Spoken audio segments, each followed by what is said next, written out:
विसार कैरियर गुरु में सभी साथियों का फिर से एक बार दिल से स्वागत है। आज की इस वीडियो में हम डिस्कस करने वाले हैं पर्यावरण के टॉप 20 क्वेश्चन जो एग्जाम के लिए बेहद महत्वपूर्ण है।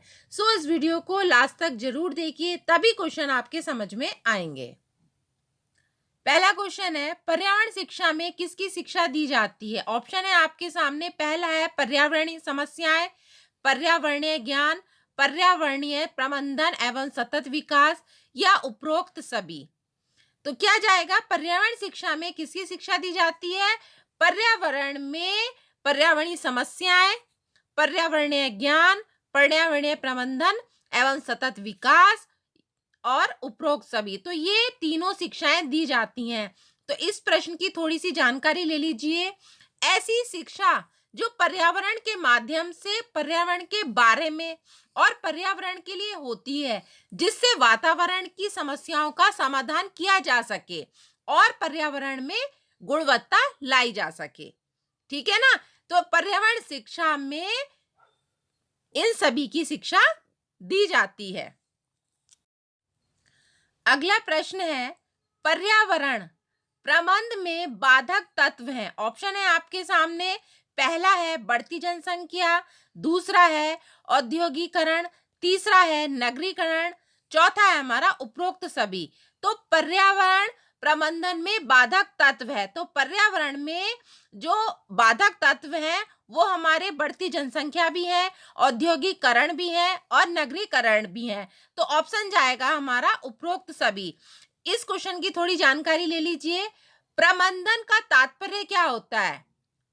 प्रबंधन का तात्पर्य पर्यावरण से नहीं है, बल्कि आधुनिक मानव समाज के पर्यावरण के साथ संपर्क तथा उस पर पड़ने वाले प्रभाव के प्रबंधन से है।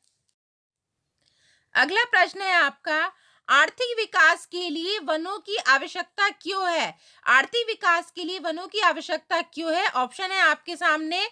पहला है कृषि भूमि की प्राप्ति के लिए, दूसरा है बढ़ती जनसंख्या हेतु आवास बनाने के लिए, तीसरा है आपका उद्योग धंधों की स्थापना के लिए, चौथा है हमारा उपरोक्त सभी। तो आर्थिक विकास के लिए वनों की आवश्यकता क्यों जरूरी है?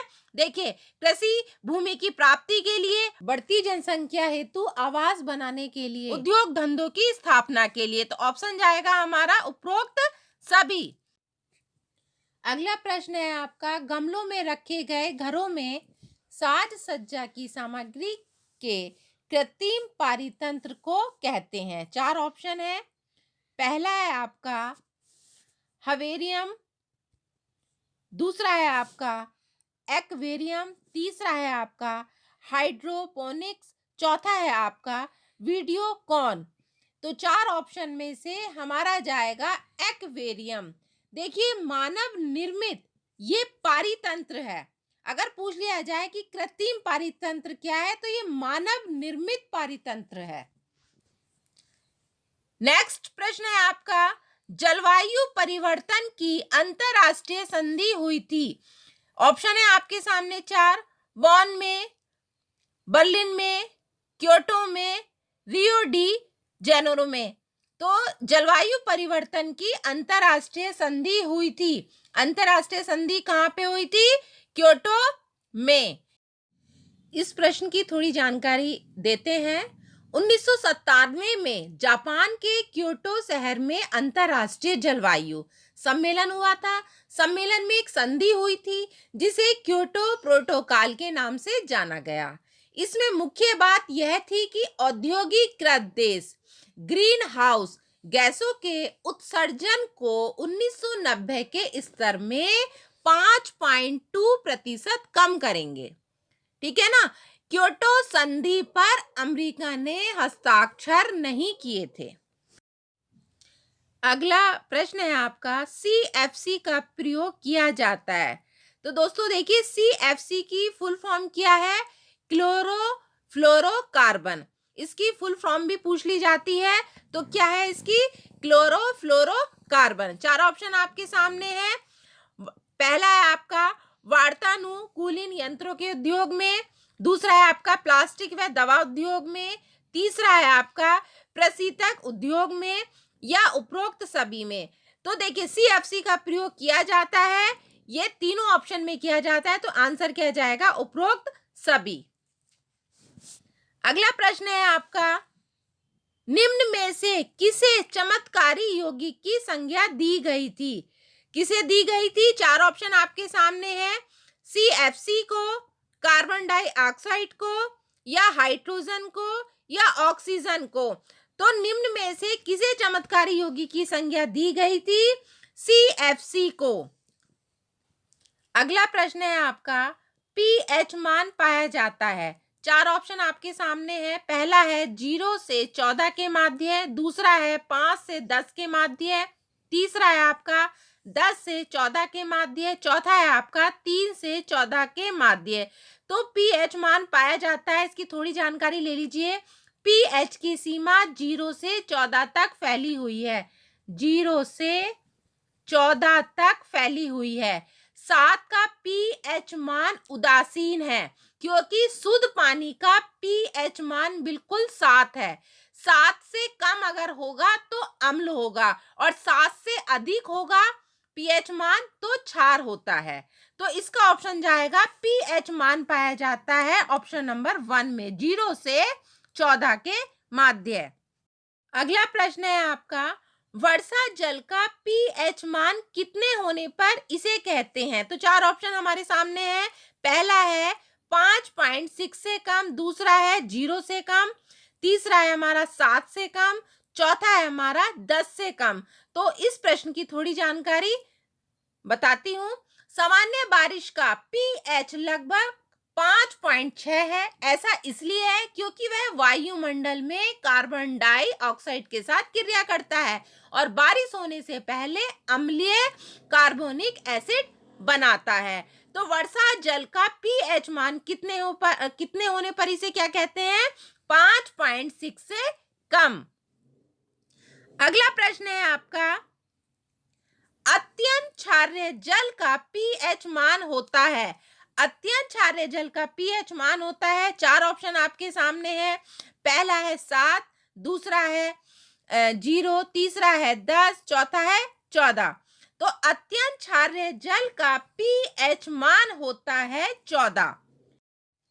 अगला प्रश्न है आपका, अत्यंत अम्लीय जल का pH मान होता है। तो ऑप्शन है हमारे सामने, पहला है 0, दूसरा है हमारा 3, तीसरा है हमारा 7, चौथा है हमारा 14। तो अत्यंत अम्लीय जल का pH मान होता है 0। अगला प्रश्न है आपका, विश्व तापमान में वृद्धि का दुष्परिणाम है। चार ऑप्शन आपके सामने है, पहला है वर्षा की कमी, दूसरा है जलवायु में परिवर्तन, तीसरा है सूखा, अकाल व बाढ़, या चौथा है उपरोक्त सभी। तो विश्व तापमान में वृद्धि का दुष्परिणाम है, देखिए वर्षा की कमी भी है, जलवायु में परिवर्तन भी है, सूखा, अकाल व बाढ़ भी है। तो ऑप्शन जाएगा हमारा उपरोक्त सभी। अगला प्रश्न है आपका, चिपको आंदोलन किस सन में चलाया गया? चार ऑप्शन आपके सामने है, पहला है 1971 में, दूसरा है 1972 में, तीसरा है 1973 में, चौथा है आपका 1974 में। तो थोड़ी सी जानकारी ले लीजिए। देखिए, यह आंदोलन उत्तर प्रदेश के चमोली जिले में सन 1973 में प्रारंभ हुआ। एक दशक के अंदर यह पूरे उत्तराखंड क्षेत्र में फैल गया। चिपको आंदोलन की एक मुख्य बात थी कि इसमें स्त्रियों ने भारी जनसंख्या में भाग लिया था। चिपको आंदोलन पर्यावरण रक्षा का आंदोलन था। यह आंदोलन किसानों ने वृक्षों की कटाई का विरोध करने के लिए किया था। तो इसका ऑप्शन क्या जाएगा हमारा 1973 में। अगला प्रश्न है आपका, बढ़ते तापमान का सर्वाधिक प्रभाव पड़ता है। तो बढ़ते तापमान का सर्वाधिक प्रभाव पड़ता है, चार ऑप्शन है, पहला है जल चक्र पर, दूसरा है वन्य जीवों पर, तीसरा है वनों के कृषि पर, चौथा है सभी पर। तो सर्वाधिक प्रभाव पड़ता है, जल चक्र पर भी पड़ता है, वन्य जीवों पर भी पड़ता है, वनों व कृषि पर भी पड़ता है। तो आंसर जाएगा सभी पर। अगला प्रश्न है आपका, वर्तमान में ऊर्जा संकट के उबरने के लिए किस प्रकार की ऊर्जा प्राप्त किए जाने की आवश्यकता है? किस प्रकार की आवश्यकता है? 4 ऑप्शन है। पहला है सौर ऊर्जा, दूसरा है पवन ऊर्जा, तीसरा है भूख विर्य ताप ऊर्जा, चौथा है उपरोक्त सभी। तो ऑप्शन जाएगा हमारा उपरोक्त सभी। अगला प्रश्न है आपका, विश्व पर्यावरण दिवस मनाया जाता है। 4 ऑप्शन आपके सामने है। पहला है 1 जून को, दूसरा है 5 जून को, तीसरा है 1 जुलाई को, चौथा है 15 जुलाई को। तो पर्यावरण दिवस मनाया जाता है हमारा 5 जून को। अगला प्रश्न है 1992 में पृथ्वी सम्मेलन का आयोजन कहाँ किया गया था? 4 ऑप्शन है। पहला है रियो डी जेनेरो में, दूसरा है वॉशिंगटन में, तीसरा है मॉस्को में, चौथा है बीजिंग में। थोड़ी जानकारी ले लीजिए। सन 1992 में ब्राजील के रियो डी जेनेरो शहर में विश्व के 172 देशों में पृथ्वी सम्मेलन का आयोजन किया था। कितने देशों में? 172 देशों में। कुछ किताबों में 178 भी दिया है। स्टॉकहोम में विश्व पर्यावरण सम्मेलन का आयोजन किया गया। तो ऑप्शन कहां जाएगा हमारा? ये जाएगा हमारा रियो डी जेनेरो में। अगला प्रश्न है हमारा, स्टॉकहोम में विश्व पर्यावरण सम्मेलन का आयोजन किया था। 4 ऑप्शन है हमारे सामने। पहला है जून 1970 में, दूसरा है जून 1971 में, तीसरा है जून 1972 में, चौथा है जुलाई 1974 में। तो थोड़ी सी जानकारी ले लीजिए। अंतरराष्ट्रीय पर्यावरण चेतना एवं पर्यावरण आंदोलन के प्रारंभिक सम्मेलन के रूप में 1972 में संयुक्त राष्ट्र संघ ने स्टॉकहोम में दुनिया के सभी देशों का पहला पर्यावरण सम्मेलन आयोजित किया था। तो क्या जाएगा ऑप्शन? जून 1972। अगला प्रश्न है, संयुक्त राष्ट्र पर्यावरण कार्यक्रम का प्रारंभ हुआ। 4 ऑप्शन है हमारे सामने। पहला है जून 1972, दूसरा है हमारा अगस्त 1970, तीसरा है हमारा जनवरी 1974, चौथा है हमारा जून 1973। थोड़ी सी जानकारी ले लीजिए। देखिए, संयुक्त राष्ट्र पर्यावरण कार्यक्रम, अब देखिए यूएनईपी, इसकी फुल फॉर्म क्या है? United Nation Environment Programme. Full form भी पूछ ली जाती है। संयुक्त राष्ट्र पर्यावरण संबंधित गतिविधियों का नियंत्रण करता है। इसकी स्थापना जून 1972 में संयुक्त राष्ट्र मानव पर्यावरण सम्मेलन के परिणाम स्वरूप की गई थी। इसका मुख्यालय नैरोबी में स्थित है। तो ऑप्शन क्या जाएगा? 1972, जून 1972।